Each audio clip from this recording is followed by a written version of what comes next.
వేడి నీళ్లతో స్నానం చేస్తే శృంగార జీవితంపై ఎఫెక్ట్. సంతానోత్పత్తి సమస్యలు అనేవి దంపతులు ఎదుర్కొనే ఒక సాధారణ సమస్య. ఇది పురుషులలోనూ స్త్రీలలోనూ అనేక కారణాల వల్ల సంభవించవచ్చు. కొన్ని సందర్భాల్లో వేడినీరు శరీరానికి కొన్ని ప్రభావాలను చూపుతుంది.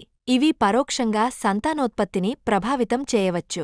అధిక ఉష్ణోగ్రతలు శుక్రకణాల ఆరోగ్యాన్ని ప్రభావితం చేస్తాయి. అధిక ఉష్ణోగ్రతలు రోగ నిరోధక శక్తిని బలహీనపరిచే అవకాశం ఉంది. బలహీనమైన రోగ నిరోధక శక్తి సంతానోత్పత్తికి అవసరమైన అనేక శరీర ప్రక్రియలను ప్రభావితం చేస్తుంది. అయినప్పటికీ ఈ ప్రభావాలు వ్యక్తి నుండి వ్యక్తికి మారుతూ ఉంటాయి మరియు అనేక ఇతర కారకాలపై ఆధారపడి ఉంటాయి. ముఖ్యంగా గమనించాల్సిన విషయాలు: గోరువెచ్చని నీటితో స్నానం చేయడం ఆరోగ్యానికి మంచిది. అధికంగా వేడినీరు వాడకూడదు. వృషణాలను అధిక ఉష్ణోగ్రతల నుండి రక్షించడం చాలా ముఖ్యం.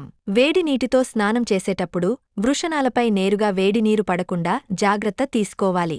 ఆరోగ్యకరమైన ఆహారం, తగిన వ్యాయామం, తగినంత నిద్ర తీసుకోవడం వంటివి సంతానోత్పత్తికి ఎంతో ఉపయోగకరంగా ఉంటాయి. సంతానోత్పత్తికి సంబంధించిన ఏవైనా సమస్యలు ఉన్నట్లయితే తప్పకుండా ఒక ప్రత్యుత్పత్తి నిపుణునిని సంప్రదించాలి.